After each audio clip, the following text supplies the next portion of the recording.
রমজানের মধ্যে আমরা সবাই এমন করব যেন অন্যান্য মাসের মধ্যে যা কিছু আমার হয়েছে আল্লাহ তাআলার একটা হুকুম যেন এই রমজানের ভিতরে আমার না ছুটে যায়।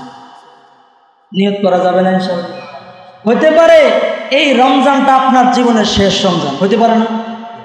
হতে পারে আমার এই একদিন আমার জীবনের শেষ দিন হবে।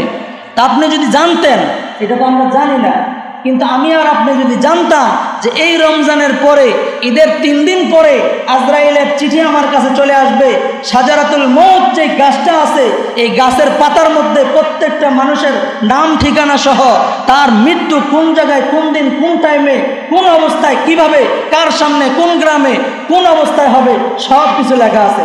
এই গাছের নাম কি? শাজারাতুল মউত।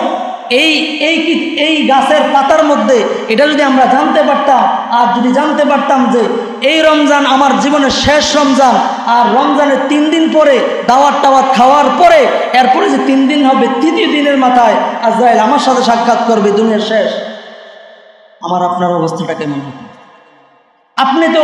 আপনি তো পারবেন না যে যেই কোনো মূল্যে হোক আপনার এতেকাফ ছুটাইতে কেউ পারতো না। আরে কি এসে আমার সংসার, কিসের আমার কি, কিসের ছেলে সন্তান, আমার রমজানের 3 দিন পরে আমার মৃত্যু আসবে, কে আমার কবরে যাবে, আমি আমার জন্য আমাকেই তৈরি হব। কথা কোন ঠিক না বেঠিক? মেরে মোহতারাম দোস্ত, আসুন, অনেক সময় আমরা নষ্ট করেছি, অনেক সময় হেলায় দুলায় কাটিয়েছি। এই 2-1 দিন পরে এখন থেকে তৈরি হন যে রমজানের মধ্যে যেন আমার একটা আমলও বাদ না যায়। আমি আরেকটা কথা বলতে চাইছিলাম তারাবির ব্যাপারে, সময় নেই। তো আপনারা জানেন তারাবিও পড়বো আমরা কয় রাকাত?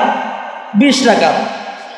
এটা এই তারাবির ব্যাপারে যে হাদিসগুলো এবং এগুলোর মধ্যে যে সমস্ত খেয়ানতগুলো করা হয়েছে, কিতাবের মধ্যে লেখছে 1284 হিজরিতে ভারত থেকে আমদানি হয়েছে 8 টাকার তারাবি। 1284 হিজরি এই ফতোয়া যখন দিল, এই ফতোয়া তখন টিকে নাই, সমস্ত উলামায়ে কেরাম এটাকে প্রতিহত করেছে। সংক্ষেপে, একবারে সংক্ষেপে বলে দিচ্ছে। সংক্ষেপে যখন বলা হলো যে এই ফতোয়া মানা হবে না, মানা যাবে না, ওই সময় তারা আবার 20 টাকাতে বললো ওই বছর।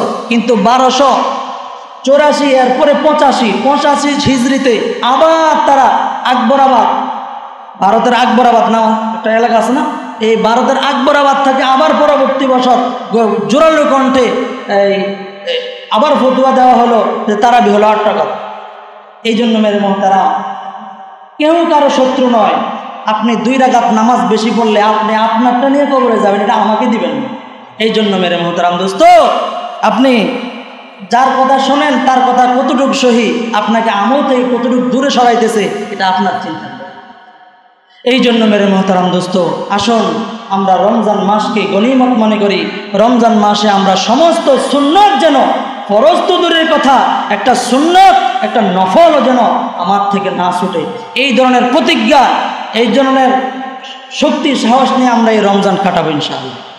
বলেন ইনশাআল্লাহ। আল্লাহ তাআলা আমাদেরকে বুঝার তৌফিক দান করেন।